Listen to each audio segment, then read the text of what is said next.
I'm Michael Jacobsen and welcome to the Business of Creativity. Our guest today is Olivier Dumont, who is the president of family and brands at Canadian company Entertainment One. Entertainment One is a multi-billion-dollar corporation with interests in film, TV and music. Olivier merges business and creativity, and one of his major brands is Peppa Pig. Let's see what Olivier Dumont has to say on today's episode. Olivier Dumont, thank you for being on the Business of Creativity. You're the president of family and brands at Entertainment One, a multi-billion-dollar Canadian company. You're in a unique position because you're in a business or in a position as a corporate executive of a creative company. What's the secret in mixing this creativity within a commercial environment? How do you maintain your creativity without getting weighed down by the administration of sending emails and going to meetings? You keep the creative juices flowing. I think the key reason why, or how we do this is like being, sort of very much entrepreneurs, and the company was founded by an entrepreneur, which is Darren Troop, who's always had his own business and built his own business, and I think this infuses in the entire company. And so Family and Brands, the division I run, is no different to that. It's that drive, it's driven by entrepreneurship as opposed to the DNA red of the tape. company. Exactly, which sort of speaks quite well to creativity, I guess, and just ensuring that sort of creativity and new ideas can flourish within the company. But the key to the brand integrity, you say, is the fact that you're very specific and very clear and that's on your very choices. Specific about us. We're very, very focused. Like, sort of, we don't need to have 10 brands or 20 brands. We just need 2 or 3 very strong ones. We're developing new brands which complement the ones that we already have, whether it's in terms of target demo and gender. These sort of things is what sort of our content strategy looks like. So we do have new brands in our pipeline, but again, we're very focused on the ones we have, sort of first and foremost, because Peppa's been around for 15 years in the UK next year, and depending on the market, it's been around for a little less, a little bit more, but there's no reason while it won't be there in 20, 50, sort of 30, 40 years time. Sort of, we're building the program to ensure that it's there for the foreseeable future. And with Peppa in particular, so this is a brand which has made billions of dollars, it's known the world over. What is the key to the success of that brand? Why does it have universal appeal from Spain to Australia to the UK to the US, all corners of the globe? Get asked this question a lot. We can only give part. I can answer the question partially, I guess, because then there's magic dust, over this. But I would say the first thing is there wasn't that many shows at the time about kids' really daily life. So when you think of a preschooler, really their daily life is their parents first and foremost. Sometimes a sibling if there's one. The grandparents and a few friends, and that's probably about it. And so Peppa is about this, the family unit, the community. So it's something which is directly recognizable by relatable. Preschool and relatable for preschoolers. Then you have the character of Peppa herself, and she's a very confident little girl, and therefore it's extremely aspirational for preschoolers who are trying to find their ways, their own ways, who are not always super confident themselves, to have this role model, which is Peppa, which is this confident little girl. Then maybe 2 other, sort of answers to the success. I think the humor in the show, I think, is critical. Like the fact that there's so few preschool shows which actually can make preschoolers laugh out loud, and then also their parents laugh out loud. So that's sort of, there are lots of references and humor also just for the parents that the kids wouldn't necessarily get, but which makes it a great co-viewing experience. So it's very well supported by parents. As a result, they see themselves represented also on screen with sort of Mummy Pig and Daddy Pig, and I think that's a big part of the success of the show. And then just the craft that goes into it. I mean, sort of the animation style, and that's, comes, if you look at the work of the, sort of the two co-creators, Yes. and you'll see how, they started in, their early short films, etc. Their animation style is very distinct, that sort of simplicity, and then, but yet that amazing sense of timing, which they have, which again is critical to humor in particular. Yes. Explains also probably the success of the show. Yeah. So that's from an editorial perspective, and then from a commercial perspective, I would say it's what we've been talking about, Yes. which is say that level of focus, which is say, be patient to make sure that if this broadcaster wants it, but is not, going to give it the best exposure, wait, be patient till, sort of the best broadcast platform recognizes the merit of, taking Peppa and then, sort of putting it on there, and then the rest, sort of sorts itself out a little Yes. bit. What's been critical about how we roll our brands out is that we don't spend a lot of marketing out of the gate. We want people to fall in love with the brand. We want them to find the brand themselves, as opposed to a marketing message telling them you will like this brand, go and watch this brand. They just come across it, whether it's on digital or on linear platforms. They hear about it through, sort of mummy talking about, mums talking about it, or, sort of preschoolers amongst themselves talking about it. This is the best way to create an emotional connection with the audience.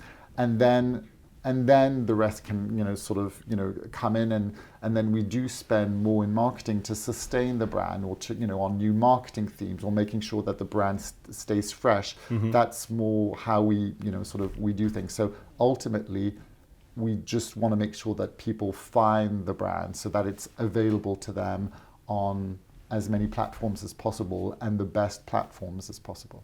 And you've got another hit show, which I'd like to talk about, PJ Masks. But just before we get to that, what's the process? You're a big corporation, but your product is these shows. You in particular, with family and brands, are dealing with a very, very distinct market, being children.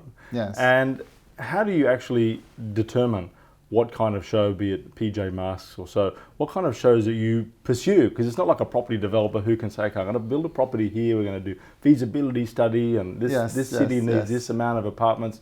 Yours is much more esoteric. Or is it? What is the process? I think on our side, we're quite focused on properties which have the potential to become brands. And what that means is that, sort of it's identifying white spaces in the marketplace, for instance, or just sort of imagining if a child falls in love with it or just loves the show, that they will be able to engage with the characters or with the themes in a much deeper manner. So I think it's that translation of editorial into a commercial opportunity. And I think it's very much at the forefront of our mindset, and we have that particular eye, I think.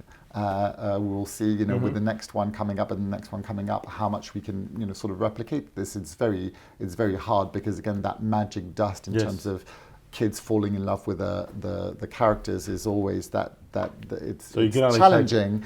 But the more you do it, I think we do also a lot of research. We look a lot look to what kids are doing, with our own brands, but also with other brands, and what they love and what resonates, and what really, sort of gets them going, like what really truly drives their interest, as opposed to just, oh, that was nice, what's gonna really grab them, I think. So we're quite... At least your demographic's very honest. Yeah, like they're very, and it's very, sort of cut and dry, and you can't, you can't fake it. Yeah, you can't, exactly. And so this is how PJ Masks came about, really, is there was another previous show that had tried to do superheroes for preschoolers, and I was like, oh, I wish I had that idea. And then they really didn't deliver on that particular opportunity in the way they built the show, or wrote it and directed it and created it. And so the opportunity was still there. And so the minute Gallimard, who's the book publisher in France, came to me with a book by this creator, Romuald, young, talented creator, just with the key image of the front cover, I said, yes, Really? Yes, because Okay. it was clearly from the title, sort of a Yes. superhero show for preschoolers, and we did, sort of change quite a few things to ensure. I mean, the core is there, but we did change quite a few things to make sure that kids in the audience would be like, this could be me. That was the key thing we were going after. So in the books, they're superheroes their entire time, as opposed to in the show, they start in the daytime in their sort of normal daily life outfits, and then a problem arises, and then they go, okay, we need to do something about it, and they go for it. So that's the exact process, and it's almost as simple as that initially, Okay. and then it takes a lot of time and craft, hiring the very best director and the very best studio, etc., to create a very strong show. But the commercial opportunity was there in that first meeting. So this was a gut feel almost based on your experience. Yeah, but it came from very clear place, which Yes. was identifying, superheroes for preschoolers. What an amazing opportunity! Someone tried to do it, didn't really succeed, and so at the first opportunity we jumped in. So Yes, and then you structure the various different touch points around it to create the organic connection. Exactly. So making sure that it's on. We got Disney, who's been a wonderful, truly a partner on the show. Like sort of really, we're building this together as being a strong proposition for kids. So then with them and with other different broadcasters that came on board and digital platforms. And then off you go. You create the excitement around the brand through that. And being a content business, I mean, I know you personally are working between France and the UK, the headquarters of the companies in Canada, but the actual core business and the content is global. And I know everywhere. You've got things everywhere. Are there any cultural issues or cultural nuances that need to be taken into account in terms of when the shows are being developed? And I know they've translated into different languages, but in terms of the actual content and how it relates to people? At every level, we do. So we have employees from many different countries within the organization. And as we're developing shows, as we're picking the name for the show, so the name for the brand, the logo, etc., we consult them to ensure that from a cultural perspective, it sort of there's nothing. It's not necessarily that it will be particularly relevant to their culture. We want sort of shows which are very universal, but making sure that there's nothing in there which will be displeasing or offensive or sort of complicated to grasp or whatever. So that's on the creative side of things. And then from a commercial perspective, it's not a one-size-fits-all at all. We do take into account local specificities. For instance, in Latin America and Brazil, they really need to see the product that they're going to be buying. Yes. And so as a result, the packaging of the products needs to be open, a bit like what you're seeing, some of what you're seeing here, as opposed to... So that's a cultural thing. It's completely cultural. They have to see the product, so it needs to be blistered so they can't take it out of the box in the store. But in other countries, such as the US, it doesn't matter so much. So sort of it can be boxed. And I mean, it's just a small example, but of a cultural sensitivity that you need to be aware as you're working with partners. And I think a lot about it is really listening to your local partners. We have local licensees. There's a lot of expertise, with these partners. But to be able to fully strategize the rollout, we have local teams in Hong Kong, in Brazil, in sort of Australia, in North America, in the UK, to really make sure that we're tapping in, sort of that we're fully localizing the rollout, the program, the marketing, to fit local tastes. Okay, and Entertainment One, Entertainment One itself has all different divisions. You've got music and artist management and film, Designated Survivor, one of my other favourite shows. What about family and brands, though, a position you've held for, I think, 8.5 years, you were saying, what is it about that you're passionate about?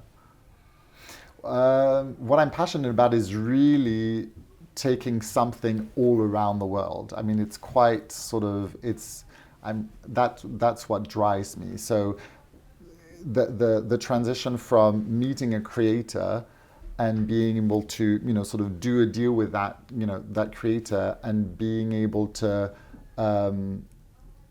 deliver on the promise that we're going to fully realize the commercial opportunity that this piece of IP, that this content, that this book, that this series that they are creating is going to reach its fullest potential. And it can mean very different things, but at the end of the day, that's the promise, and doing it sort of completely globally.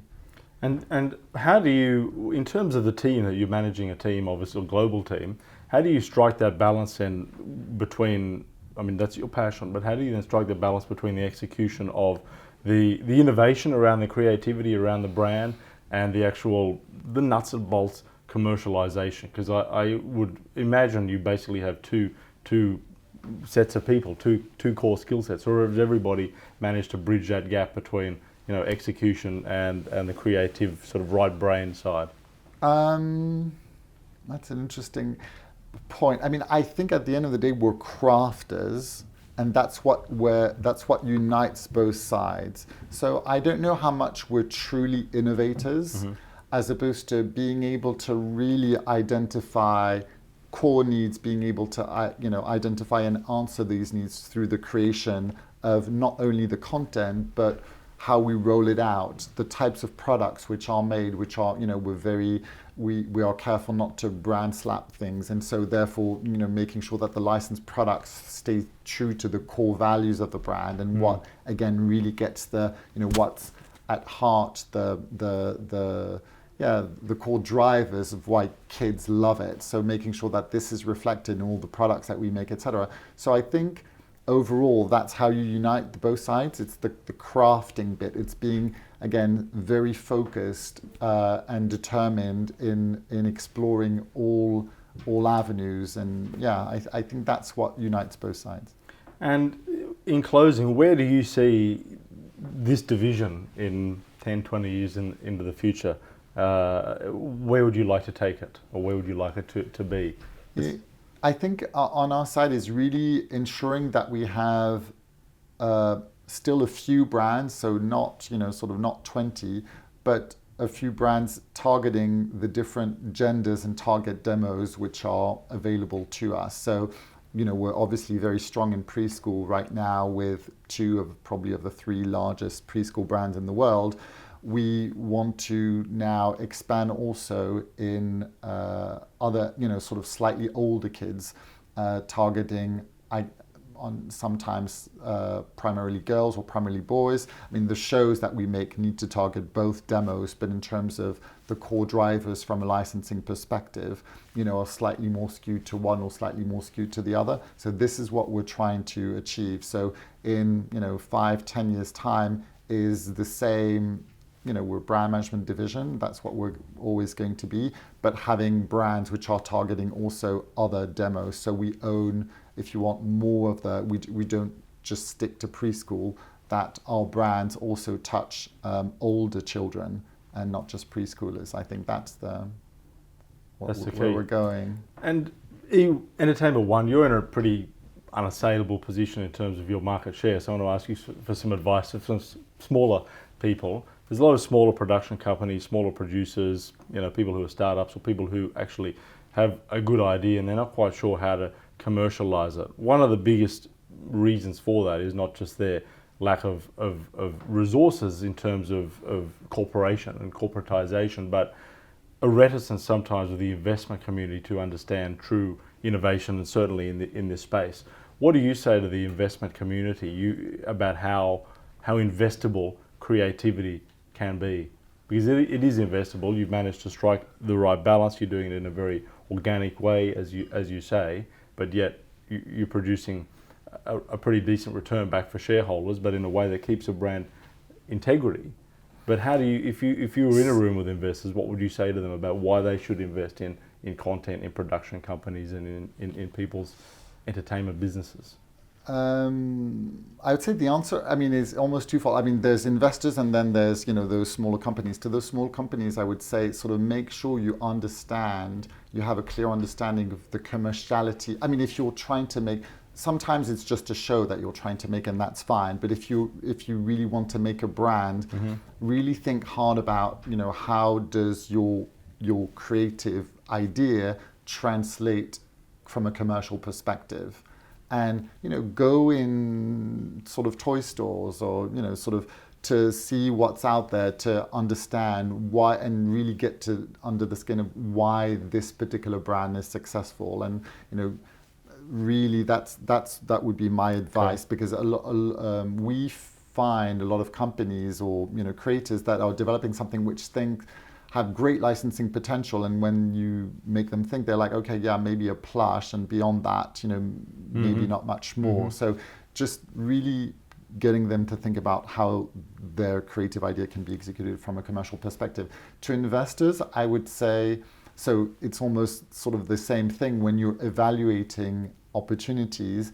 Don't think, because we get that a lot from it, like I don't know anything about kids, etc. It's just like, well, actually, sort of, if you're really interested in this space, again, sort of, it's not that complicated either. You actually need to go in a sort of toy store, look at what's sort of around, and try to understand why this is more successful than than other ideas. So there's the creativity, and then there's who can truly execute that idea from a commercial perspective. And I was having a conversation yesterday with someone who had a really interesting idea, and it was a little too young or not right for us. And it's true that there aren't a lot of true brand management companies in our space. Sort of our competitors, oddly enough, are sort of gigantic, right? They're Disney, yes. They're sort of Nickelodeon, they're Hasbro. These are our main competitors. There aren't a lot of smaller independent brand management companies. It seems fairly odd, but I mean, it's odd. And yet again, when you look at shelf space in a store, in each of the segments, there's only 4, maybe 5 brands. Yes. So you need to be one of 5. Yes. So that's just that means the odds are sort of maybe not in your favor, which means that as a result, it just sort of Well, you've managed to get it right. So far, yes. Fantastic. Keep on going. Yeah, exactly. Olivier Dumont, thank you for being on The Business of Creativity. Thank you very much for having me today.